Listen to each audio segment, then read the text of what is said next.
장중에 머무르기를 원합니다. 아멘. 오늘 우리를 붙들어 주시고 아버지, 우리 안에 아무리 막힌 것이 있고 우리가 아버지 힘들고 어려워도 주님을 의지하고 나아갑니다. 아멘. 막힌 돌이 디딤돌이 되게 하여 주셔서 아멘. 전화위복의 역사를 경험하게 하시고 우리는 할 수 없다고 포기하지 않도록 주님을 의지할 수 있도록 오늘도 성령께서 역사하여 주시고 아멘.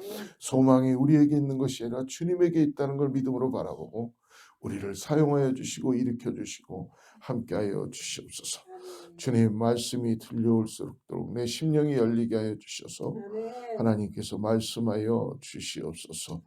예수님의 이름으로 간절히 기도드립니다. 오늘 신명기 말씀 4장 44절부터 5장 10절까지인데요. 우리 오늘 5장 1절부터 10절을 같이 저하고 교독하고 말씀 보겠습니다. 5장 1절부터 10절까지 교독합니다. 제가 먼저 1절 말씀을 받들어 읽겠습니다. 모세가 온 이스라엘을 불러 그들에게 이르되 이스라엘아, 오늘 내가 너희의 귀에 말하는 규례와 법도를 듣고 그것을 배우며 지켜 행하라. 우리 하나님 여호와께서 호렙산에서 우리와 언약을 세우셨나니 이 언약은 여호와께서 우리 조상들과 세우신 것이 아니요 오늘 여기 살아있는 우리 곧 우리와 세우신 것이라. 여호와께서 산이 불 가운데서 너희와 대면하여 그때 너희가 불을 두려워하여 산에 오르지 못하므로 내가 여호와와 너의 중간에 서서 여호와의 말씀을 너에게 전하였노라. 여호와께서 이르시되 나는 너를 애굽 땅 종되었던 집에서 인도해낸 내 하나님 여호와 나 외에는 다른 신들을 내게 두지 말지니라. 너는 자기를 위하여 새긴 우상을 만들지 말고 위로 하늘에 있는 것이나 아래로 땅에 있는 것이나 땅 및 물속에 있는 것에 어떤 형상도 만들지 말고 그것들에게 절하지 말며 그것들을 섬기지 말라. 나네 하나님 여호와는 질투하는 하나님인즉 날 미워하는 자의 죄를 갚되 아버지로부터 아들에게로 3, 4대까지 이르게 하거니와 나를 사랑하고 내 계명을 지키는 자에게는 1000대까지 은혜를 베푸느니라. 아멘. 하나님께서는 구원하신 백성에게 하나님께서는 율법을 주셨습니다. 신약으로 들어와 율법은 바로 율법을 완성하러 오신 예수 그리스도를 우리들에게 이미 전해주심으로 인하여 율법이 폐해진 것이 아니라 예수 그리스도를 통해서 율법이신 그분이 오신 것이죠. 근데 이 구약의 이스라엘 백성들은 하나님께서 친히 율법을 허락해 주셨습니다. 근데 실질적으로 하나님이신 율법은 구원의 조건이 아니라 구원받은 백성들이 지켜야 될 법도와 규례였던 거예요. 그러니까 구원받은 백성들이 구원의 조건인 율법이 아니라 율법을 통해서 구원받은 백성들이 어떻게 살아가야 되는가를 가르쳐주는 것이라는 겁니다. 그렇기 때문에 오늘 우리들에게도 예수 그리스도를 따라가는 이 말씀 앞에 우리가 삶을 열어야 되는 것입니다. 들려오게 할 수 있도록 말씀 앞에 순종돼야 된다는 것을 우리들에게 말씀해 주시는 것을 믿음으로 바라보시기를 축복합니다. 오늘 특별히 하나님은 어떤 분인가 5장 6절에서 말씀하시죠. 6절 말씀 한번 보세요. 나는 너를 애굽 땅 종되었던 집에서 인도해낸 내 하나님 여호와라. 할렐루야. 그러니까 하나님이 백성된 사람에게 합당한 삶의 태도를 가르쳐 주시는데 하나님이 우리를 이끄신다는 거예요. 우리가 종이었던 노예였던 우리가 죄의 노예였던 우리의 삶에서 하나님이 우리를 이끄시고 우리를 구원하여 주셨다라는 것을 잊지 말라는 것이죠.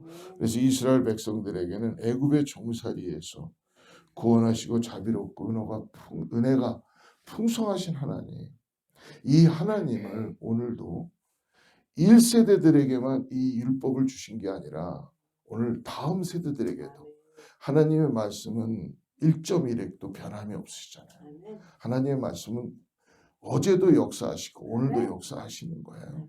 그래서 지금 하나님의 말씀을 우리가 청종하고 하나님의 말씀 앞에 순종해야 될 줄 믿습니다. 아멘. 여러분 2024년도에 우리가 많은 표도 만들고 많은 기도 제목도 내놓지만 우리가 다시 해야 되는 거는 하나님의 말씀 앞에 우리의 삶을 또 드리는 거예요. 하나님의 말씀이 들려와야지만이 구원받은 백성이 어떻게 살아가야 되는지를 깨닫고 말씀이 우리에게 육신이 되셔서 오신 그리스도와 동행하는 삶을 살게 된다는 것입니다. 여러분 보이지 않는 하나님을 우리가 어떻게 따라갈 수 있겠어요? 말씀이 들려옴으로 인해서 하나님을 우리가 따라가게 된다는 것입니다. 그러므로 오늘 나는 너를 애굽 땅 종되었던 집에서 인도하여낸 내 하나님 여호와라 아멘. 라는 이것은 너를 구원하였고 내가 너와 지금도 함께한다라는 것을 말씀해 주시는 것을 여러분 믿음으로 바라보시기를 축복합니다. 또 하나 오늘 하나님께서 어떤 하나님인가 9절 말씀 보십시오. 하나님의 사랑을 배반한 이스라엘 백성들에게 하나님이 아주 어떠한 분인지를 가르쳐 주세요. 9절 그것들에게 절하지 말며 그것들을 섬기지 말라.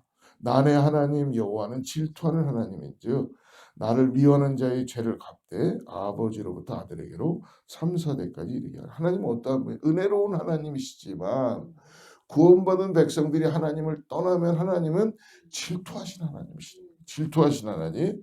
7절을 보십시오. 7절에 보니까 뭐라고 말씀합니까? 나 외에는 다른 신들을 내게 두지 말라. 두지 말라. 두지 말라고 분명히 말씀해 주셨어요.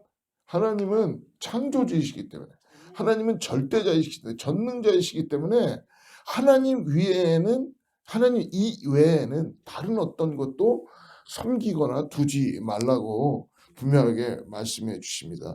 우리의 사랑과 경배를 받기 유일하신 분이기 때문에 어떤 형상으로도 표현할 수 없는 무한하신 분입니다. 그러니까 예를 들어서 이스라엘 백성들이 시내산에서부터 모세가 십계명을 받기 위해서 올라갔을 때 모세가 내려오지 않으니까 시내산 밑에서 뭘 했어요? 송아지 만들어 놓고 거기에 절하기 시작했잖아요. 근데 그들이 소를 만들었을 때는 소가 의미가 뭐였습니까? 아론과 이것이 하나님이다라고 그랬잖아요. 너희들의 하나님이다. 근데 하나님은 진노하셨습니다. 왜? 그 어떤 우상을 만들어 놓고 그것이 하나님이 될 수가 없다는 것입니다. 그러므로 우리가 어떤 형상을 만들거나 어떤 이미지화 하는 것을 우리가 조심해야 된다는 것입니다. 기도하고 말씀으로 우리가 주님을 더욱더 믿음으로 바라보고 나가 될 줄 믿습니다. 나 외에는 다른 신들을 내게 주지 마라. 아멘. 이유가 뭡니까? 질투하신 하나님이시기 때문에 질투하신. 이 질투하다라는 이 원어의 뜻은요 칸나인데요. 그냥 뜻이 아니라 뭐 인간들이 뭐 사랑을 하다가 질투하는 그런 미닝이 아니라 하나님이 분노하신다는 거예요. 하나님이. 그러니까 하나님을 떠난 백성들을 보면서 하나님께서 질투하신다는 것은 분노하다는 의미를 표현하고 있습니다. 그러니까 헌신적이고 순결한 사랑을 베풀었다가 어떤 배반당한 사람의 어떤 합리적이고 인간적인 그런 감정으로만 끝나는 것이 아니라 하나님은 당신의 백성들을 분노할 정도로 사랑하신다는 거예요. 아멘. 왜? 죽음의 길로 가고 있기 때문에. 여러분 우상을 섬기면 다 죽는 거예요. 결국 거기엔 생명이 없습니다. 아멘. 우리가 지난주에 나눴지만 에스겔 골짜기에 마른 뼈들처럼 되는 거예요. 결국 우리가 이 땅에서만의 마지막 삶이 아니기 때문에 우리 하나님을 떠나서는 살 수 없다는 걸 가르쳐 주십니다. 아멘. 오늘 우리가 읽었던 이 신명기 4장 44절부터 읽지는 않았지만 5장 10절에서 우리에게 주시는 하나님의 성품이 우리에게 주시는 교훈은 첫째는 우리는 그러므로 하나님을 전심으로 사랑하고 순종해야 된다는 거예요. 하나님을. 그렇기 때문에 어떤 상황에서도 하나님만이 예수 그리스도를 통해서 유일한 구원자이시다라는 걸 말씀해 주시죠. 여러분 하나님께서도 우리 독생자 예수 그리스도를 십자가에 내어주시면서 예수님을 완전히 버리신 거예요. 당신을 완전히 버리신 겁니다. 그러니까 뭐 그냥 어느 정도만 한 게 아니라 완전히 내어버리신 거예요. 그래서 예수님 말씀 거기서 십자가에서 엘리 라마 사박다니 주여 나를 버리시나이까 라고 하면서 그 간절한 기도를 드리지 않습니까? 하나님께서 자신의 아들이신 예수님을 버리실 정도로 오늘 우리를 질투하시며 사랑하신다. 아멘. 돌아오라는 거죠. 할렐루야. 여러분, 그러므로 우리도 하나님을 진심으로 사랑하며 나아가시기를 축복합니다. 아멘. 두 번째로 우리가 오늘 주시는 말씀, 우리는 그러므로 하나님의 말씀을 듣는 거로만 끝나지 말고 신명기가 계속 말씀하는 게 뭡니까? 행하라는 거예요. 아멘. 오늘 하나님의 말씀만 듣는 거로만 끝나지 말고 행하라는 거예요. 아멘. 행하는 게 너무나 중요하다는 것이죠. 그래서 우리는 하나님의 말씀을 듣고 묵상하며 그 뜻을 성령 안에서 우리가 행하려고 기도하고 아멘. 말씀을 실천하는 삶을 살아가라고 말씀합니다. 아멘. 그러므로 우리는 하나님의 언약에 참여하는 자로 살고 있다는 것을 오늘 잊지 말라고 말씀해 줍니다. 하나님은 우리를 구원하시고 은혜를 베푸십니다. 따라서 우리는 하나님께 감사하며 그분과의 언약에 참여하고 있다는 것입니다. 그래서 하나님의 언약에 참여한 자로서 살기 위해서 구원자이신 예수님을 우리의 말과 행동으로 전해야 된다는 거예요. 아멘. 그게 우리에게 맡겨진 사명이라는 거예요. 오늘 살아가면서 여러분, 우리가 성령 안에서 하나님의 말씀 앞에 순종되어 나가면 하나님은 놀라운 역사를 일으키시고 당신의 영광을 드러내시기 위해 우리를 사용해 주실 줄 믿습니다. 아멘. 오늘 사랑하는 성도 여러분, 우리의 착한 언행을 통하여 복음의 향기를 나타내는 우리 모두가 되기를 축복합니다. 아멘. 우리의 삶의 모습을 통하여 우리 자녀들과 우리 가족과 이웃들에게 그리스도의 복음의 편지가 되기를 축복합니다. 아멘. 어저께 우리가 고린도후서를 공부하면서 같이 나눴죠. 메시지도 중요하지만 뭐가 더 중요하다고요? 메신저. 오늘 하나님 우리를 복음의 편지로, 아멘. 복음의 도구로 사용하신다는 겁니다. 아멘. 그래서 당신을 하나님께서 능력의 하나님이신데 십자가 위에서는 아무것도 하시지 않으셨어요. 왜? 우리를 구원하시기 위해서. 우리에게 주시는 사명을 통하여 오늘 복음의 편지로 사용하시는 걸 잊지 마시고 오늘 하나님의 언약에 참여하는 우리 모두가 되기를 축복합니다. 사랑하는 성도 여러분, 잊지 마십시오. 말씀이 들려왔다면 오늘 여러분 기도하시고 행함까지 나가는, 말씀을 우리가 행하는 우리의 모습을 가지고 나갈 때 성령의 도우심을 받고 나가는 은혜가 있기를 축복합니다. 아멘. 오늘 여러분 다시 한번 여러분 마음속에 기도하십시오. 나는 할 수 없습니다. 지금 내가 이제까지 다 해보려고 그랬는데요. 할 수 없다는 걸 고백할 수밖에 없습니다. 아멘. 할 수 없다는 것은 포기하는 게 아닙니다, 여러분. 손 놓고 그냥 하나님 다 하세요가 아니라고 오해하지 마시고 인정하는 겁니다. 아멘. 하나님을 인정해 드리는 거예요. 전지전능하신 하나님께서 능치 못할 일이 없으시다는 걸 우리에게 말씀해 주십니다. 하나님은 나는 할 수 없지만 하나님은 나와 함께 하심으로 인하여서 지금도 역사하시고 나를 변화시키시며 소망의 은혜 가운데 나가게 되는 걸 믿음으로 바라보시고 나가는 오늘 하루가 되기를 축복합니다. 아멘. 기도하겠습니다.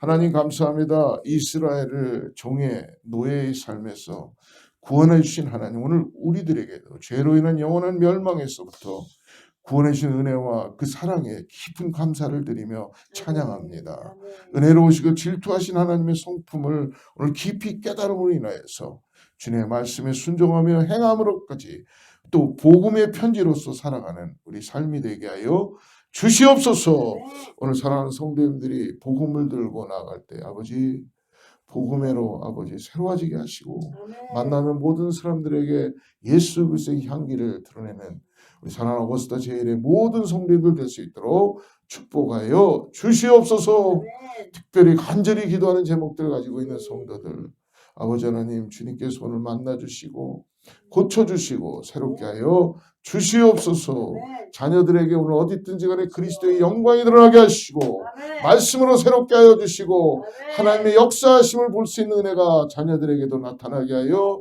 주시옵소서. 아멘. 예수님의 이름으로 간절히 기도드리옵나이다. 아멘. 하실 바